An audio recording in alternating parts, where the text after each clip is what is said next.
Fala, jovem! Meu nome é Sérgio Quintanilha, bem-vindo mais uma vez ao lado oculto da vida.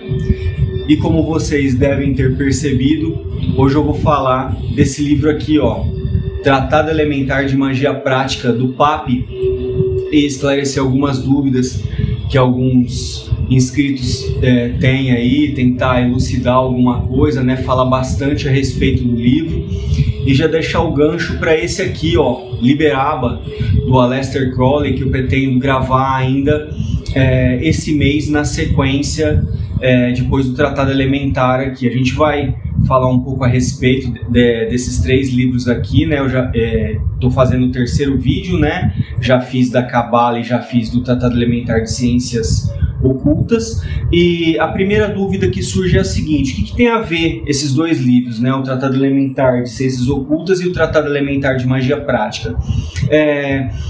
Eles só têm uma relação realmente de assunto, tá? Eles não são livros iguais, tá bem longe disso, né? Um trata ali da exposição das ciências ocultas, está falando ali a respeito de tudo que envolve, né, ciência oculta, quais são as práticas, as recomendações, as tabelas, aquela coisa toda de conhecimento. E o Tratado Elementar de Magia Prática é um manual de como fazer, é como se fosse um manual de instrução. Inclusive ele tem uma relação muito profunda com o dogma e ritual da alta magia. A gente vai entender isso conforme eu for mostrando para vocês o livro, tá? Bom, vou pegar aqui e mostrar para vocês. Esse é o Tratado Elementar de Ciências Ocultas, tá? Tem vídeo no canal desse livro aqui. Eu fiz desse livro quando eu peguei, né, da editora Pensamento, capa dura, vocês vão poder encontrar aí. Esse livro aqui, A Cabala, do Papi também, é um único livro dessa coleção que é de capa mole, né, que é de capa flexível, né, vocês podem perceber. E o vídeo que eu tenho no canal desse livro é de uma edição da Martins Fontes. Você vai perceber aí, eu vou deixar o link para vocês assistirem, tá? Eu comprei aquele livro uma semana antes da saída desse daqui, da publicação desse aqui. Depois eu ganhei esse de presente da minha filha e dei aquele lá de presente para um amigo. O conteúdo é exatamente o mesmo, só mudam as edições, tá? Se você está preocupado assim, mas eu comprei aquele e esse agora, a edição, a publicação, né, a tradução, as palavras, o conteúdo é exatamente o mesmo, tá bom? E vamos falar um pouquinho agora do Tratado Elementar de Magia Prática. Não é um lançamento recente, tá? Já saiu há algum tempo, eu demorei um pouco para fazer o vídeo por causa da minha ocupação, tá bom? Mas se você ainda não adquiriu o livro, estava esperando eu fazer a resenha, vamos falar um pouquinho a respeito do Tratado Elementar de Magia Prática, esclarecer para vocês o conteúdo desse livro, está completamente diferente do Tratado de Ciências Ocultas. E vamos lá ao sumário. Tem que deixar claro que eu acredito, inclusive, que esse aqui seja o melhor livro do Papi, na minha opinião, tá? Não que os outros tenham alguma dificuldade ou diferença na escrita ou na leitura, mas esse livro aqui é um pouco mais elucidativo, é um pouco mais esclarecedor, na minha opinião, tá? Inclusive, ele traça uma relação muito íntima com o dogma e ritual da alta magia. Ele vem esclarecer pontos do dogma e ritual da alta magia que, mesmo você lendo da forma que eu te expliquei, né, lendo uma parte do dogma e uma parte do ritual, você acaba se perdendo no processo. E esse livro vem esclarecer muito isso. Vou ler para vocês o sumário, tá? No começo, aquela clássica, né? Nota de editor, prefácio, introdução e esses pormenores que acabam por trazer algum esclarecimento a respeito da edição, tá? A primeira parte, teoria, capítulo 1, definição da magia. Inclusive, todo ocultista tenta definir de alguma maneira a magia, né? E uma das melhores definições que se encontra é a do Pape, né? E depois o Crowley dá uma lapidada, né, nesse diamante, né? E define magia de uma forma um pouco mais telêmica, né? A gente vai falar a respeito disso. Capítulo 2, o homem. Como vocês sabem, o Pape, para organizar as suas ideias, divide os seus livros em capítulos e depois em subtítulos. Então esse livro é o que mais tem subtítulos. Você vai encontrar muitos pequenos capítulos ali, até mesmo para preparar o neófito, né, o aspirante, para a magia. Então, o homem, resumo de sua constituição anatômica, fisiológica e psicológica. Aí eu vou pular uma parte, tá? Relações do homem de vontade com um ser impulsivo. Aqui também vou pular outra parte, que são os pequenos subtítulos. Capítulo 3, a natureza, resumo da constituição anatômica, fisiológica e psicológica.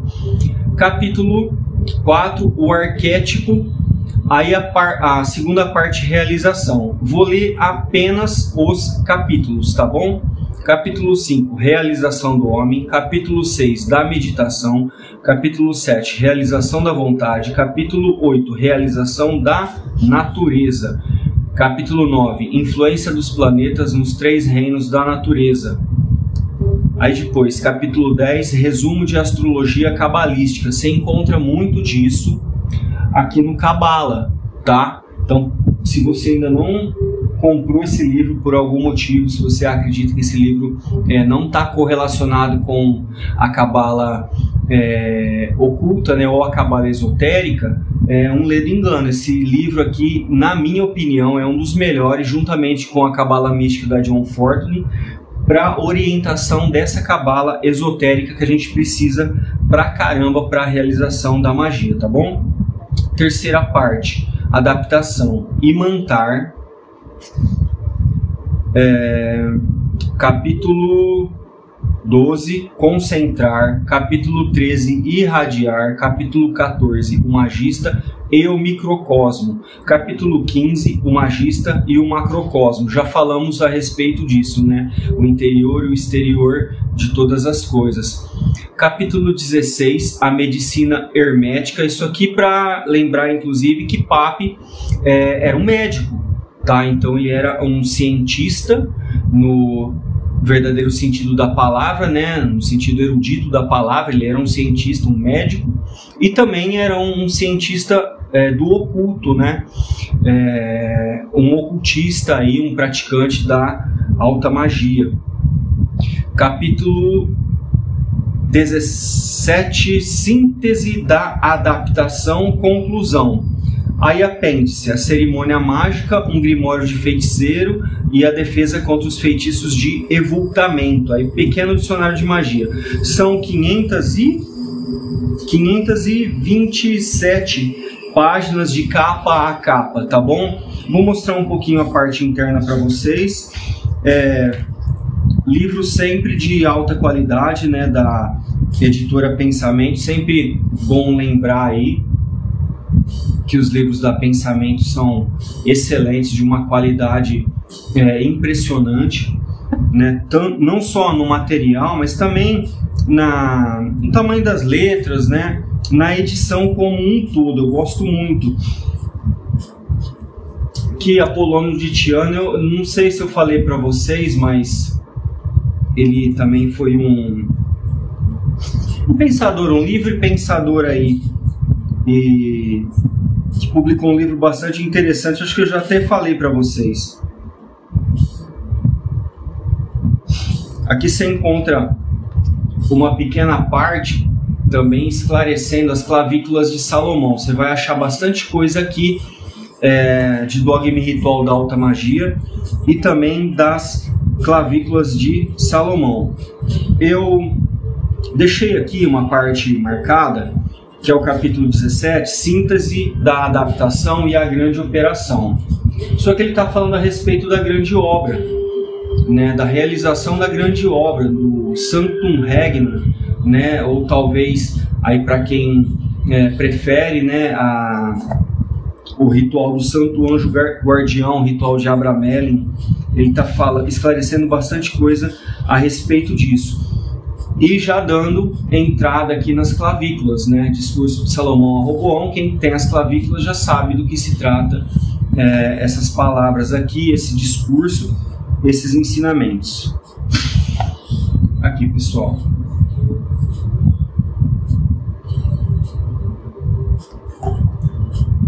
Livro excelente, muito esclarecedor, tá? Para quem deseja aí entrar realmente no âmbito da magia cerimonial e realizar, esse é o livro certo, tá? Se você tinha alguma dúvida, se você não sabia o que esperar desse livro, ele é prático, tá? Não só no nome, como também no estudo e no ensino. Sem sombra de dúvida até agora, acredito que o melhor que eu tenha lido do Papa. Eu tenho as 3 edições da Pensamento, também tenho a Ciência dos Magos, né, da Ágina. E por hora esse aqui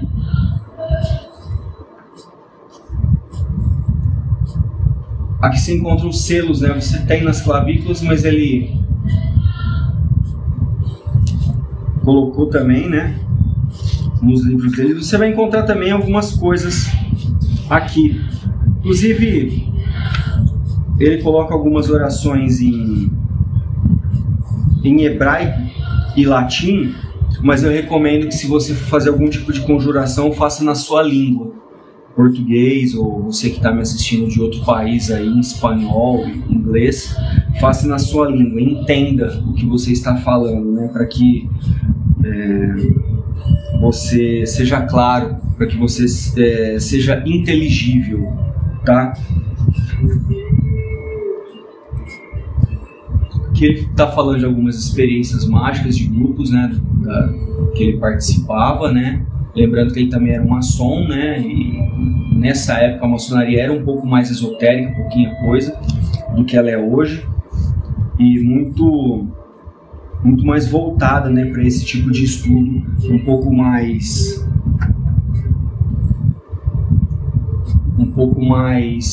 mágico.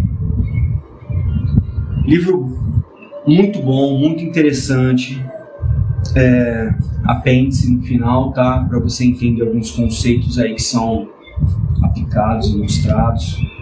Um livro muito esclarecedor, tá? E falando alguma coisa do dogma e ritual da alta magia, lembrando sempre, né, Eliphas Levi, o Eliphas Levi como referência, né, para PAP, e o livro fala por si só. Numa palavra, para mim, excelente, tá? Você vai entender como tudo que a gente viu até agora se comunica. Eu sempre falo que não existem coincidências, né? E esse livro vem para provar isso, essa publicação vem para provar isso, que está tudo interligado. E pretendo ainda esse mês falar para vocês a respeito desse míssil aqui, ó, Liberaba, Magia em 4 Partes, do Aleister Crowley. Esse livro ele é chamado carinhosamente de Tijolo Azul. A edição, uma das primeiras edições dele também é chamada, é azul, né? Tem a capa azul com uma cruz aqui na frente. Livro maravilhoso, livro de peso, literalmente, tá? Uma edição da Penumbra, que eu adquiri através da Anima Livros. Vou falar para vocês, também ganhei um presente muito legal da Anima, que veio juntamente com esse livro. A gente vai poder conversar bastante a respeito e entender aonde a gente pode chegar com tudo isso. Pessoal, é meu recado de hoje. Espero que vocês tenham gostado. Curtam, comente, compartilhe. Se você tiver alguma dúvida, se você precisar de alguma coisa que eu puder esclarecer, deixa aí nos comentários, tá? Nos vemos nos próximos vídeos.